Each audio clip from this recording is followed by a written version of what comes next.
ahí la gente que toma como... Muchas gracias por estar de nuevo con Polos Opuestos. Tenemos un tema candente donde la prensa internacional y todos los días ocurren cosas, que es la aspiración independentista de algunos catalanes. Es un tema muy difícil, muy controversial, y para eso hemos invitado a dos personas expertas en la materia. Volvimos a traer a nuestro programa al profesor José Ángel Hernández, director del Departamento de Historia de la Universidad Sergio Arboleda. Muchas gracias, profesor, por acompañarnos. Muchas gracias por Usted es español y colombiano. Sí, y colombiano. Y hemos invitado a Sebastián Serrano, que es independientista y es catalán. Muchísimas gracias por acompañarnos. Muchas gracias a ustedes por invitarme. Es arquitecto. Sí, señora. Y me decía que es activista en Colombia de la causa independentista. Sí. ¿Está dedicado a eso? No, dedicado a esto no. Yo soy arquitecto y mi dedicación a día de hoy ni siquiera está tan vinculada en el mundo de la arquitectura. Lo del activismo pro-independentista lo hago por amor al arte.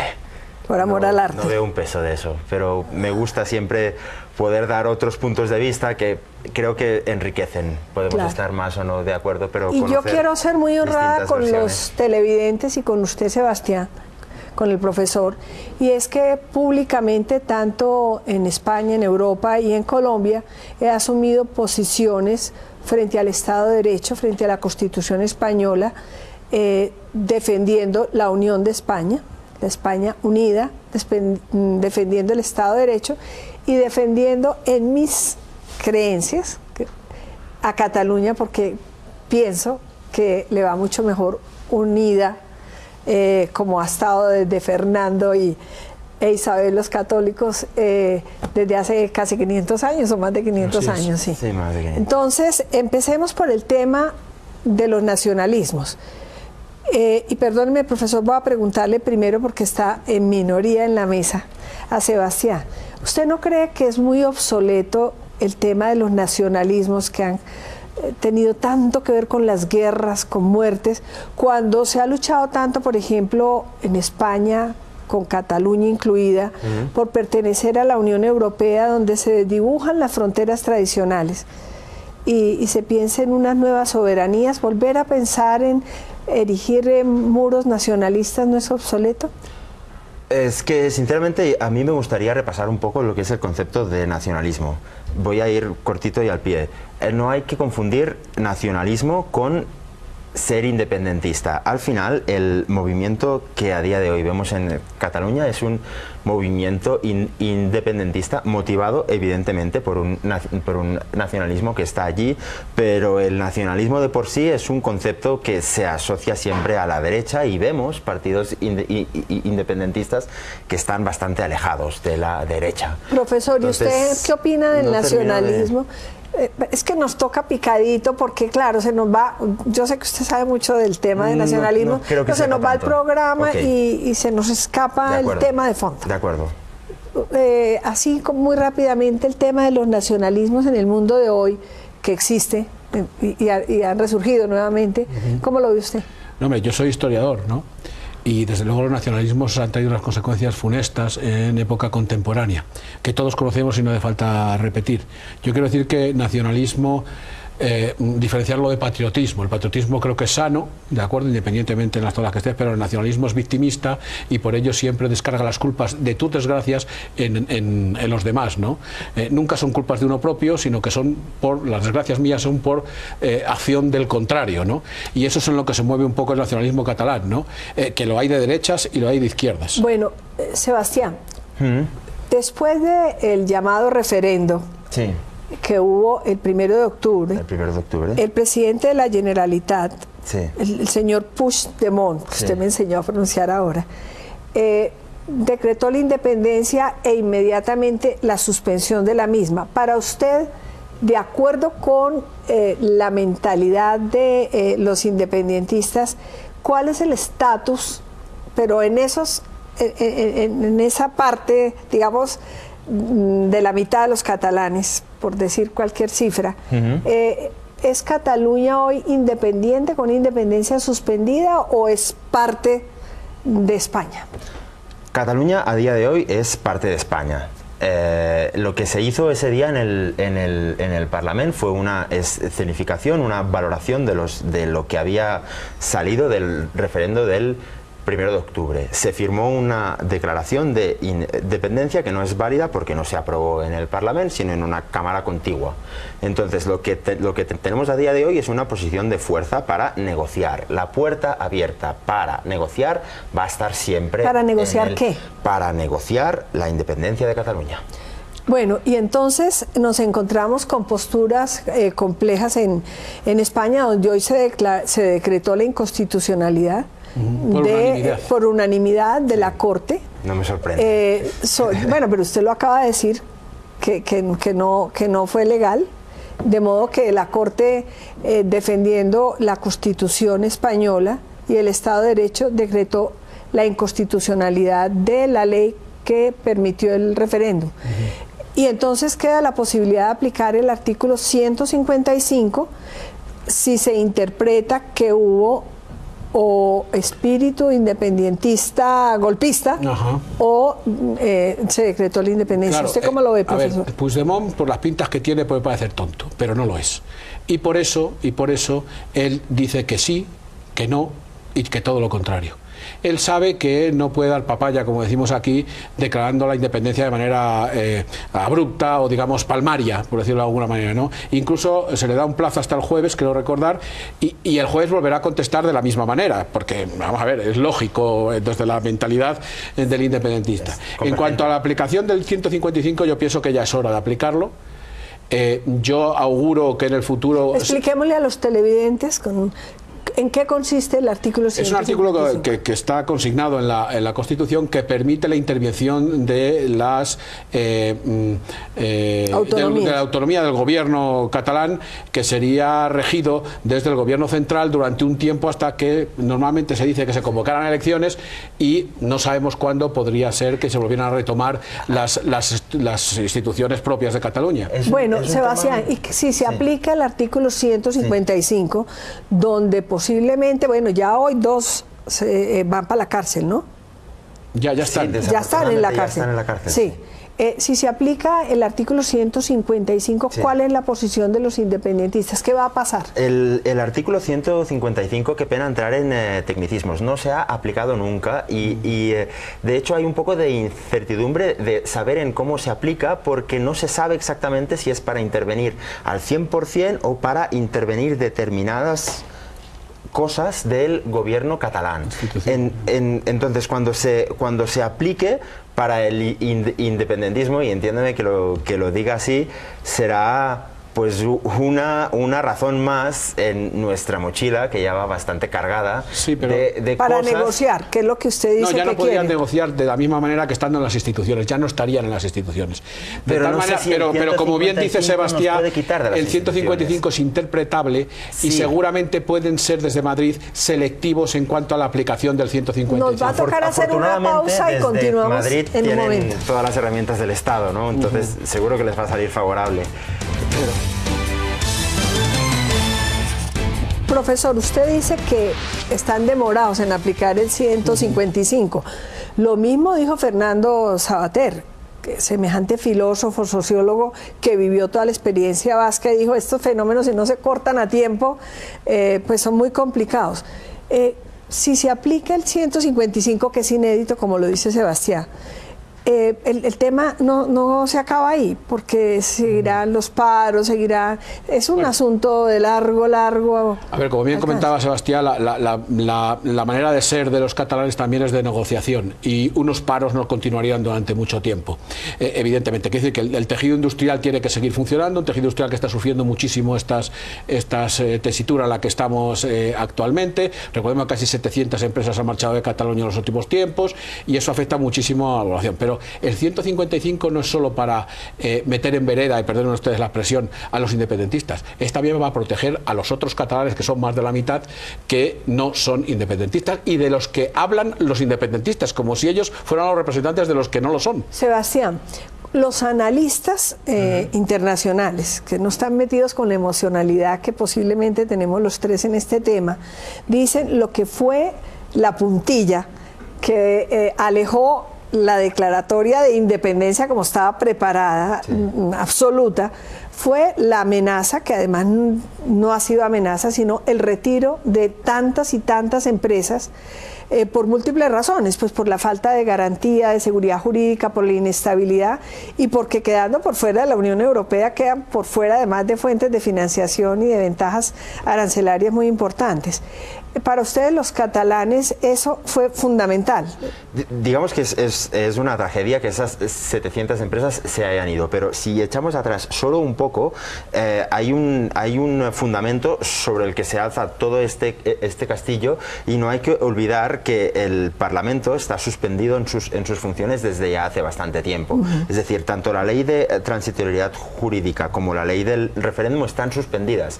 El miedo de esas empresas en quedarse realmente es para satisfacer a los mercados, que son bastante inquietos, porque de facto bueno, su balance, porque no se puede ir el balance de cada uno.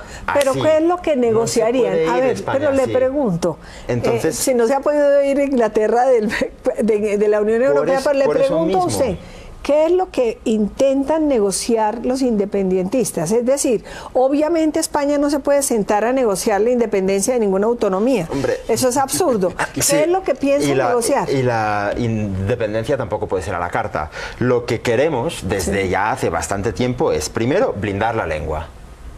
Porque hay que blindarla. Es una riqueza cultural que tenemos y que es atacada cada día y últimamente con una fiereza desproporcionada. ¿Me puedes dar ejemplos concretos, por favor? Voy a terminar que yo sepa, no se puede rotular, en la Layetana no se puede rotular en castellano. Está prohibido por la ley catalana. Además el tema de blindar también, pues blindar, conseguir un concierto económico un poco más favorable para Cataluña. No queremos prescindir de la solidaridad con el resto del Estado español. Pero la solidaridad consiste que los más ricos, como Cataluña, como la Comunidad de Madrid, ayuden a los que tienen menos recursos, como es Andalucía o como es Extremadura.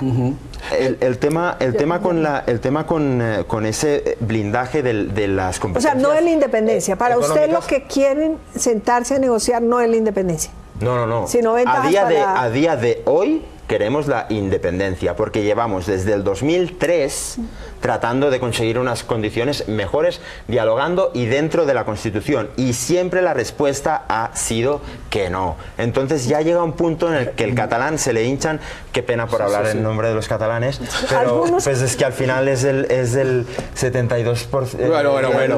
Bueno, no exageres, hombre, no exageres. El caso es que digamos, los independentistas catalanes. Ya ha llegado un punto en el que el tolerómetro ha explotado. A ver, profesor, ¿cómo lo ve sobre lo de la lengua, que es una expresión cultural? Lo de la lengua es relativo. Primero porque más de la mitad de los catalanes no hablan catalán como lengua materna, pero eso no quiere decir que el catalán no deba de ser respetado, deba de estar en el mismo nivel que tiene que estar el castellano, porque además la ley dice que son dos lenguas oficiales, las dos. Desde el independentismo se quiere quitar eso de la lengua castellana, ¿de acuerdo? He puesto antes el ejemplo, de cómo hay una ley que te prohíbe rotular en catalán en los comercios públicos. Bueno, pero partamos de que estamos de acuerdo los tres en que debe ser bilingüe Cataluña, en que eso es un patrimonio cultural importantísimo. Sería bilingüe y lo han dicho todos los partidos. Bueno, pero la otra también está siendo bilingüe totalmente. Sí. No, yo lo que quería decir, ¿a usted qué le parece lo que quería decir hace un momento es que, a ver, imagínense ustedes lo irreal de todo este asunto. Entonces imagínense que de repente los paisas, aquí en Colombia, una parte de los paisas se quisiera independizar. Y resulta que cuando el Estado colombiano actúa ante las instituciones que se quieren independizar, se ocuparan los colegios electorales, las comisarías de policía. Cuando fuera la Policía Nacional, se la escupiera, se le insultara, se cerrara. ¿Cómo actuaría el Estado, el que es el que representa la legalidad? Digo porque se pongan ustedes en esa tesitura. Y luego lo siguiente es que con respecto a ese sentimiento de insolidaridad que yo digo, a ver, ¿ustedes están dispuestos a seguir manteniendo a una provincia como Lérida, que aporta al Producto Interior Bruto de Cataluña, en una Cataluña independiente, no sé cuánto sería? Habría que ayudarla, habría que ser solidaria en una Cataluña independiente con Lérida, que no aporta lo mismo que Barcelona. Ustedes estarían... Mucho cuidado con Lérida, que yo soy de allí, Gerona. Y lo que has dicho no termina. Gerona, bueno, de acuerdo. ¿Cuál es la región más pobre de Cataluña? Dígamelo.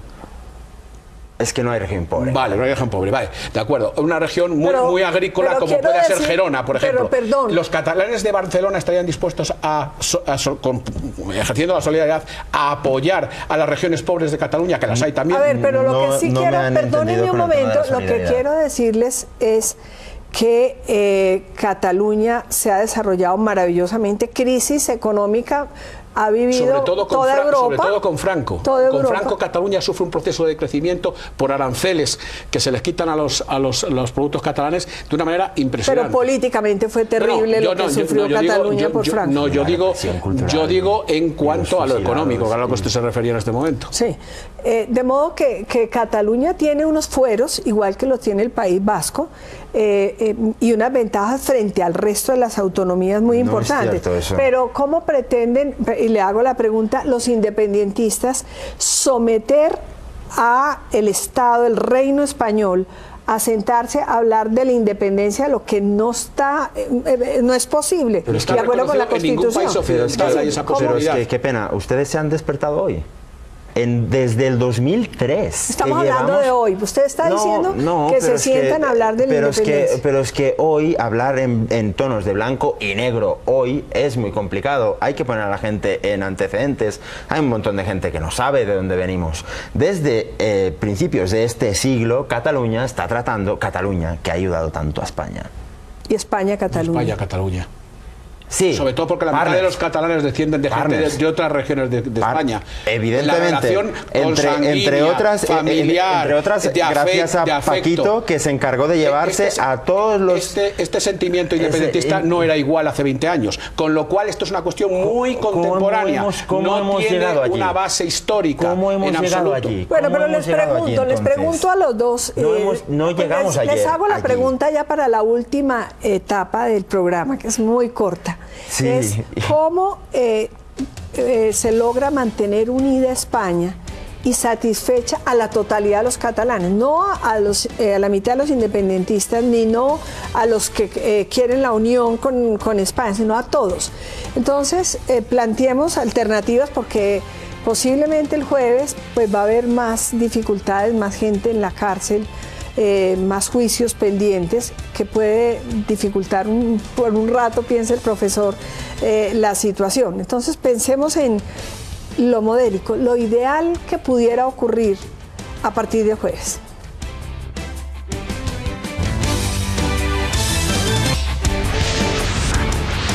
Sebastián, ¿qué nos va a ocurrir? Yo sinceramente creo que las posiciones ahora están francamente enquistadas. El escenario ideal es que se sentaran a dialogar de igual a igual. Esto es utópico, entonces lo que creo como de Estado a Estado, del reino. Sí, eso, para mí esto pero si sería lo ideal. Pero si usted dice que no hay independencia, si usted dice que Cataluña no es independiente, ¿cómo va a ser? Tenía solo un minuto y medio para terminarlo. Para mí ese sería el escenario ideal. Soy consciente de que esto no va a pasar. Reformemos la Carta Magna. La reforma de la Constitución. Reformemos España. Que fue la condición que puso el PSOE. Que tampoco está tan lejos y que representa bastante gente en Cataluña. Sí, profesor. A ver, yo creo que tampoco hace falta ser Hércules Poirot o ser de los juegos para darse cuenta de lo que va a pasar en el futuro. No va a haber independencia, es evidente, creo que lo saben hasta los que la promueven y yo entiendo que eso debe ser doloroso para ellos, lo intuyo. Creo que habrá una especie de entendimiento que se manifestará entre un solapamiento de detenciones de los que han fomentado esta cuestión y unas concesiones de tipos económicos, pensaré yo, que es una cosa que a mí, le vuelvo a decir, que me alucina, porque yo, si fuera alguien de izquierdas, la cuestión económica no sería algo importante para mí. Yo soy un internacionalista, hablaría por el bien del común de los mortales y no de una particularidad. Si Cataluña consigue un fuero especial, como el caso del cupo vasco, por ejemplo, que no quiso Pujol en su momento cuando se lo ofreció, quiso otras cosas, pues yo pensaría que la solidaridad se rompe. Es como si todos en una familia estamos y resulta que mi hermano sí entra en el baño y está más tiempo que yo, ¿de acuerdo? A mí me parecería que eso sería romper la familia, ¿no? Todos tendríamos que tener los mismos derechos, ni más ni menos. Les pregunto, por último, que nos acabó el tiempo, muchos opinan que todo va a converger a una reforma constitucional, que la Constitución en España casi ni se toca, que lleve a un régimen federal más parecido al alemán que al americano. ¿Usted qué piensa, Sebastián? ¿Vamos para allá? Pienso que sinceramente se debe de analizar la cuestión muy profundamente, porque ya vemos lo que cuesta cambiarla. La próxima, hagámosla con el consenso amplio, si se tiene que hacer, y que todo el mundo quede satisfecho. Tratar de compararla a los ibéricos, a los españoles, siempre decimos que somos muy particulares. Profesor, ¿usted yo lo qué que cree? quiero decir es que si alguien piensa que un independentista, que es una cuestión sentimental, va a dejar de serlo porque se le dé más plata, es que es un utópico, o sea, es algo irracional, porque estamos hablando de sentimientos, ¿de acuerdo? Tú le podrás dar más plata al independentista, pero el independentista seguirá siendo independentista. O sea, la cuestión no es eso, sino que más bien es obligar a los que no quieren a obedecer la ley a que se obedezca. No puede estar por encima del sentimiento o el demás. En algún momento puede llegar a pensar la mayoría de la sociedad que hay que acabar con la democracia, pero hay que defender la democracia. Bueno, se nos acabó el tiempo. Les agradezco a los dos su participación, y todos queremos que se resuelva el tema de la mejor manera posible, y yo particularmente sí que nos vaya muy bien, pues también obviamente a los catalanes, pero ojalá dentro de la unidad de España, la Unión Europea. Así tiene que ser. Muchas gracias. Señor, un placer.